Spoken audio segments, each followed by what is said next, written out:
Jamás pensé que, después de tantos años cubriendo exclusivas, me encontraría frente a una revelación capaz de hacer temblar los cimientos del mundo del corazón. Pero cuando Miguel temprano golpeó la mesa del estudio y anunció que había llegado el momento de destapar los secretos ocultos de Ana María Aldón y el misterioso vínculo que mantenía con Rocío Carrasco, supe que muchos iban a perder el sueño esa noche. El murmullo que se extendió por la redacción fue casi eléctrico, un chispazo que recorrió los pasillos como una ola de tensión que obligaba a todos a acercarse más, a escuchar mejor, a contener la respiración ante lo que pudiera salir de su boca. Porque Miguel no es de los que exageran ni de los que juegan con palabras vacías. Cuando promete dinamita, suele traer dinamita de verdad. Yo, que llevaba siguiendo aquel rumor difuso durante semanas, sabía que lo que estaba a punto de contar no era fruto de la casualidad, sino el resultado de horas de llamadas, de mensajes cruzados, de confidencias dichas en voz baja en los rincones oscuros de los pasillos televisivos donde siempre parece hacer más frío. Miguel se quitó las gafas, las dejó sobre la mesa con un gesto lento, calculado, como quien abre un portal hacia un universo desconocido. Los focos iluminaban su rostro con una intensidad que marcaba las líneas de expresión, esas huellas de batalla que solo quienes han sobrevivido al mundo rosa pueden llevar con dignidad. Ana María Aldón, dijo, había sido mucho más que una figura televisiva envuelta en controversias familiares. Había tenido una conexión profunda, compleja y sorprendentemente antigua con Rocío Carrasco. A su alrededor, todo el equipo se quedó petrificado. Nadie se movió. Ni siquiera los redactores más veteranos, aquellos que ya lo habían visto todo, se atrevieron a reaccionar. Temprano respiró profundamente, como quien prepara un salto al vacío, y comenzó su relato. Dijo que su investigación había empezado casi por accidente. Todo había surgido de una llamada anónima que recibió una madrugada de jueves, cuando apenas quedaban luces encendidas en la ciudad y el silencio se mezclaba con la vibración lejana del tráfico nocturno.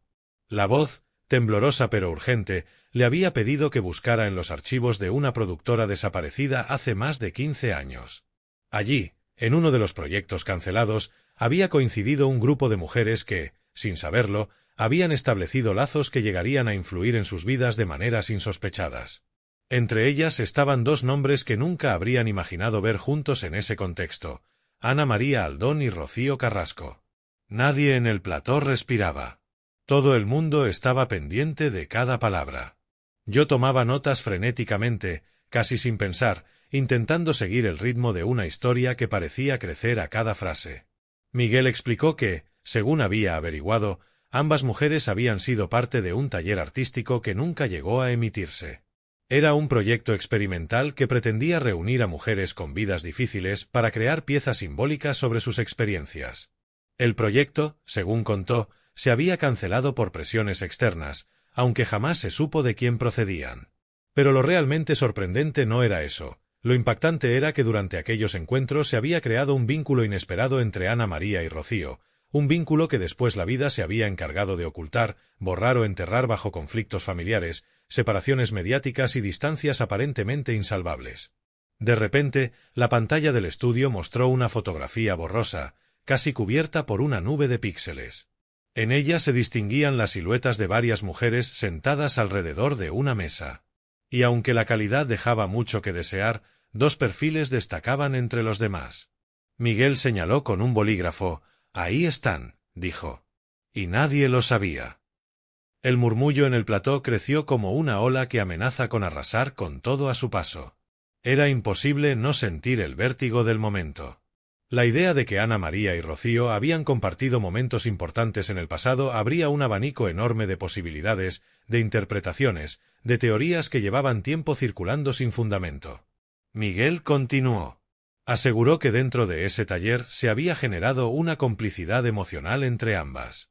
No una amistad tradicional, no un vínculo superficial de programas televisivos, sino una conexión que, según varias fuentes que prefirieron mantenerse en el anonimato, podría haber influido en decisiones posteriores de ambas. A medida que hablaba, la tensión aumentaba, y el público que seguía la transmisión desde sus casas empezaba a inundar las redes con preguntas, teorías y especulaciones.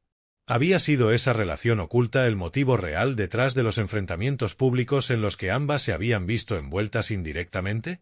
¿Podía ese vínculo explicar ciertas actitudes, silencios y distancias que nunca parecieron tener una explicación clara? Miguel, lejos de detenerse, profundizó más. Sacó una libreta arrugada, llena de anotaciones y fechas, y comenzó a leer extractos de entrevistas que había realizado con personas que habían asistido al mismo taller.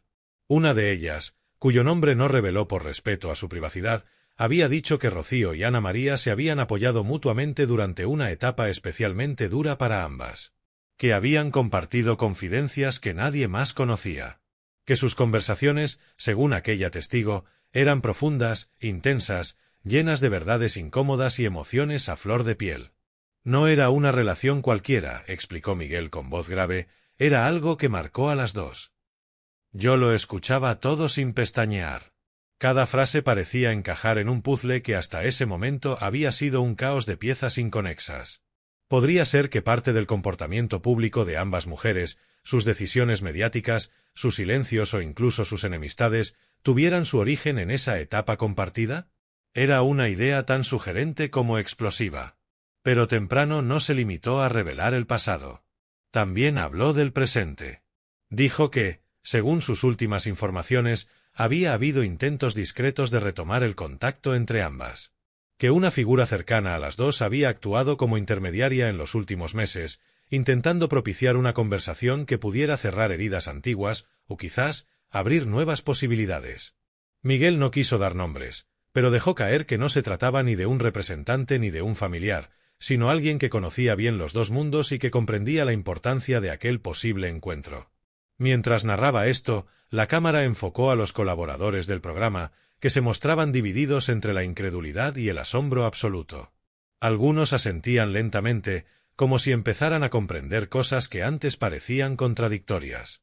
Otros fruncían el ceño, incapaces de asimilar tanta información. Y yo, desde mi posición, no podía evitar recordar una conversación que había tenido tiempo atrás con una persona que ahora, después de oír a Miguel, cobraba un nuevo significado. Aquella persona me había dicho, con una media sonrisa en los labios, que muchas de las historias que oíamos en televisión no eran ni la mitad de interesantes que las que nunca se contaban.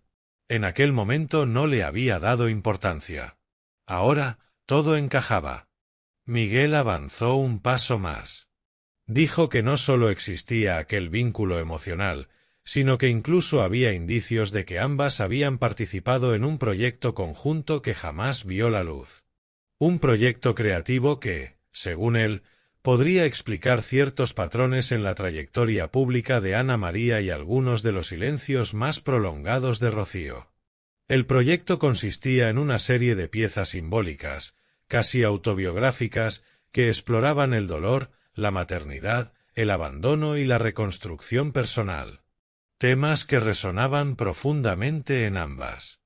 Miguel habló de bocetos, de notas escritas a mano, de grabaciones inéditas que alguien habría conservado durante años en un cajón.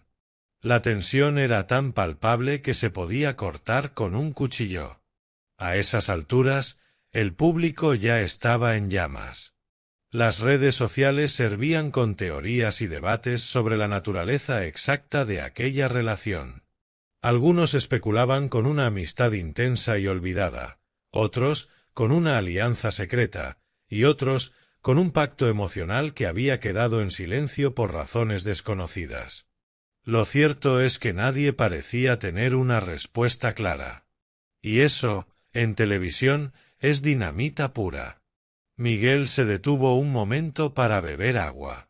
Todos aprovechamos para respirar. Pero fue un error pensar que el momento más fuerte había pasado.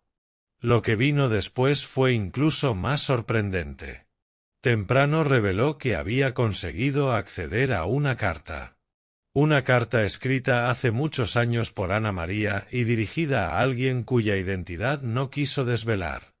La carta hablaba de una mujer que la había inspirado, que la había hecho sentir comprendida y acompañada en un momento de fragilidad. Una mujer que, según las palabras escritas, tenía una fuerza interior que parecía capaz de iluminar cualquier oscuridad. Aunque la carta no mencionaba nombres, Miguel insinuó que lo que había leído coincidía con testimonios de otras personas que aseguraban que la destinataria bien podía ser Rocío. Mientras relataba el contenido de la carta, la voz del periodista se volvió más suave, casi conmovedora. Dijo que, en sus últimas líneas, Ana María expresaba miedo a que aquella conexión se perdiera, miedo a que la vida las llevara por caminos distintos. Y pedía algo que, visto desde el presente, parecía casi profético. Pedía que, pasara lo que pasara, guardaran el recuerdo intacto, como un tesoro que nadie debería pisotear. Entonces ocurrió algo inesperado. El director del programa, que jamás interviene en directo, entró al plató y se acercó a Miguel con el rostro desencajado. Le entregó un móvil y le susurró algo al oído. Temprano se quedó paralizado un segundo, como si el tiempo se hubiera detenido. Luego, con un gesto solemne, miró a la cámara y dijo: «Tenemos nuevas informaciones y lo que acaba de llegar podría cambiarlo todo». El silencio fue absoluto. Miguel anunció que una fuente cercana a Ana María había confirmado que ella era plenamente consciente de que estos rumores estaban volviendo a salir a la luz. Que, en privado, no los había negado. Que incluso había mostrado cierta preocupación por cómo podrían interpretarse. Y que había dicho una frase que dejó a todos helados: «Si algún día se sabe la verdad, que sea completa». A partir de ahí, la narración de Miguel se volvió más compleja, más profunda, casi emocional. Habló de decisiones difíciles, de presiones externas, de caminos que se separan no porque no haya cariño, sino porque el contexto social y familiar se convierte en una maraña imposible de deshacer. Habló de la necesidad de protegerse, de sobrevivir, de elegir batallas. Y mientras lo hacía, yo no podía evitar pensar en todas las veces que Ana María había aparecido en televisión con esa mezcla de fuerza y vulnerabilidad, o en las veces que Rocío había hablado de heridas antiguas que nunca terminan de cerrar. Lo que Miguel estaba insinuando no era una simple amistad ni un conflicto puntual del pasado, era un vínculo que, por razones desconocidas, había quedado sepultado y que ahora volvía a la superficie dispuesto a reescribir parte del relato que habíamos escuchado durante años. La última parte de su intervención fue la más impactante. Reveló que, según una fuente que calificó como contundente y fiable, ambas mujeres habían tenido la intención de reencontrarse recientemente. Que incluso se había barajado un lugar y una fecha. Pero que, por motivos que aún no estaban claros, el encuentro se había pospuesto. No cancelado, sino pospuesto. Y que todavía existía la posibilidad real de que se produjera. La idea de ese reencuentro hipotético, cargado de emociones, de verdad, de lágrimas tal vez, generó un efecto inmediato. Los colaboradores empezaron a hablar todos a la vez. El público estaba en shock. Las redes explotaban.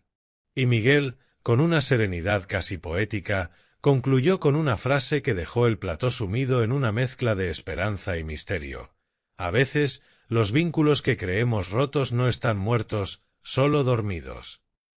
Cuando el programa terminó, la redacción era un hervidero. Todos hablaban, especulaban, analizaban cada detalle.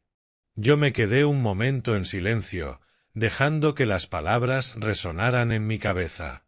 Sabía que ese no era el final. Que, a partir de ahora, empezaría una nueva etapa en la que habría más revelaciones, más reacciones, más capítulos inesperados.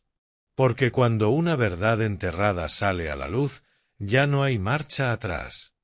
Lo que nadie imaginaba aquella noche, mientras las luces del plató se apagaban lentamente y el murmullo del equipo aún vibraba en los pasillos, era que la verdadera tormenta estaba a punto de estallar.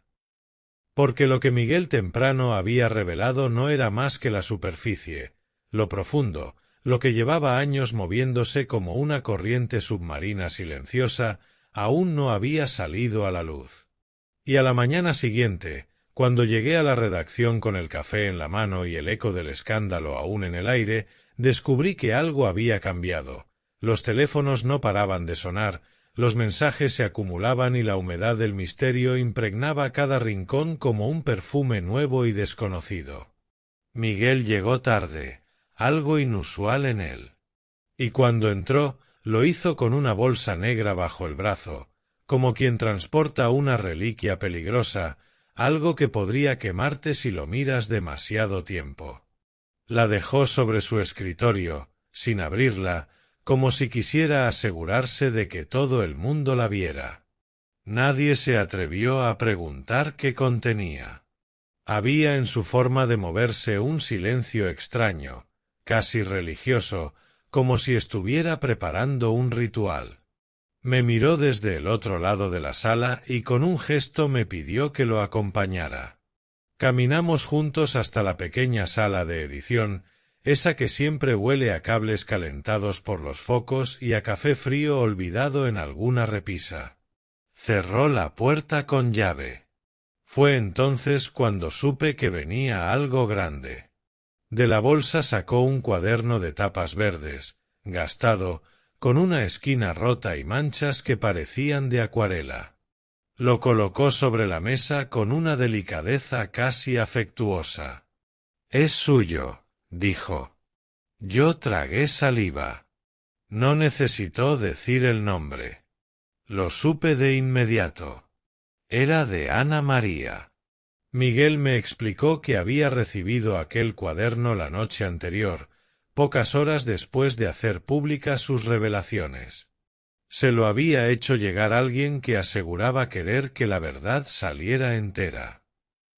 Otra frase inquietante. Otra pista de que las piezas del puzle se estaban moviendo solas. Abrió el cuaderno por la mitad.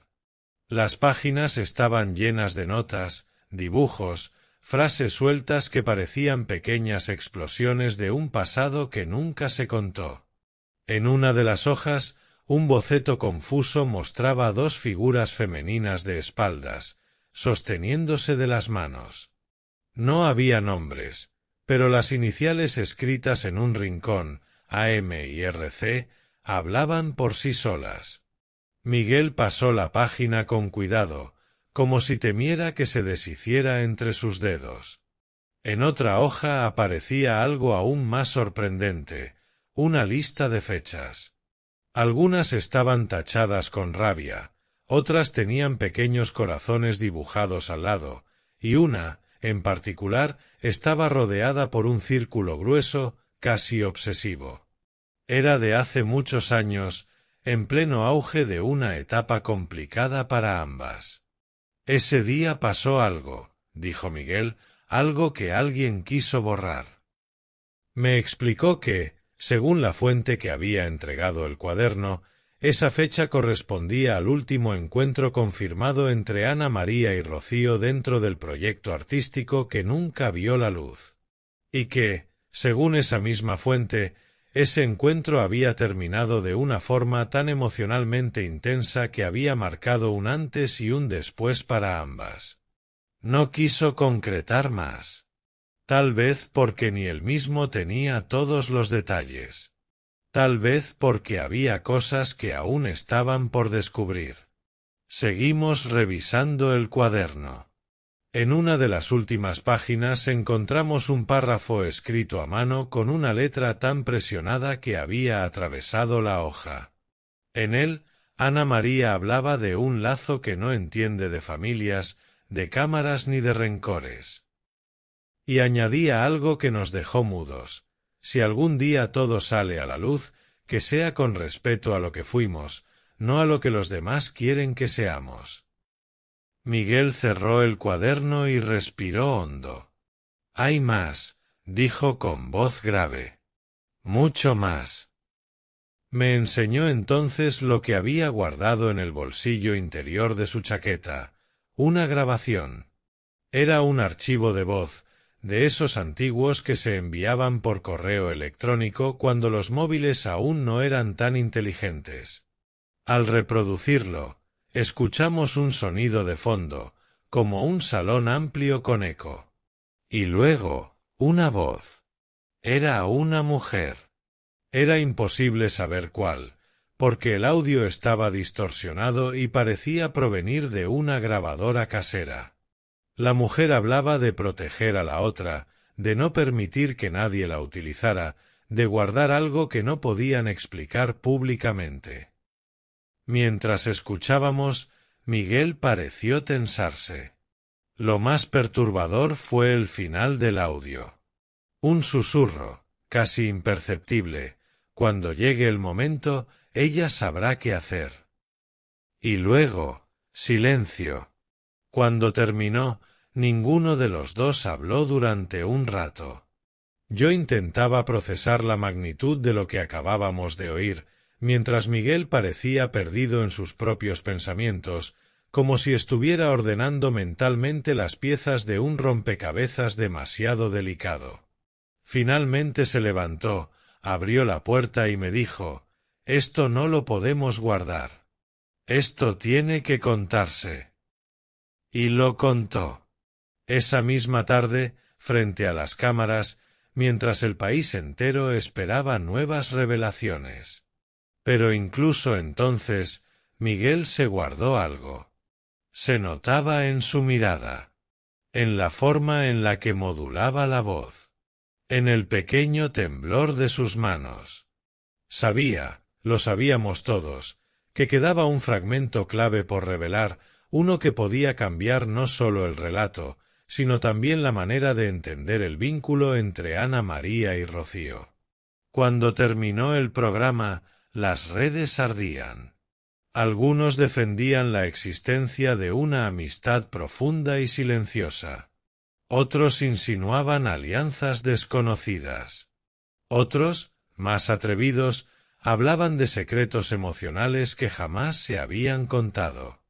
Pero nadie tenía una certeza absoluta. Y eso, en un mundo hambriento de respuestas, era gasolina pura. La mañana siguiente comenzó con una llamada que despertó a toda la redacción. Alguien había visto a Ana María llorando en la puerta de un estudio de grabación. Otra persona afirmaba haber escuchado que Rocío había preguntado discretamente por Miguel a un productor. Y mientras la mitad de la prensa del país se preguntaba qué estaba pasando realmente, la otra mitad empezaba a sospechar que el gran estallido estaba por llegar. Y llegó. A media tarde, Miguel recibió un mensaje. Uno solo. De un número desconocido. Contenía únicamente una frase. «Ella también lo sabe». Miguel palideció. Y supimos, sin que hiciera falta decirlo, que se refería a Rocío. Lo que ocurrió después superó cualquier expectativa. Porque esa frase no era una amenaza. Tampoco una advertencia. Era una confirmación. Una llave. Una invitación silenciosa a abrir una puerta que llevaba años esperando ser abierta. Miguel se acercó a mí, dejó el móvil sobre mi mesa y susurró: «Prepárate. Ahora empieza lo de verdad». Y tenía razón. Porque esa noche, por primera vez en mucho tiempo, dos caminos que habían permanecido separados durante años comenzaron a moverse en dirección uno al otro.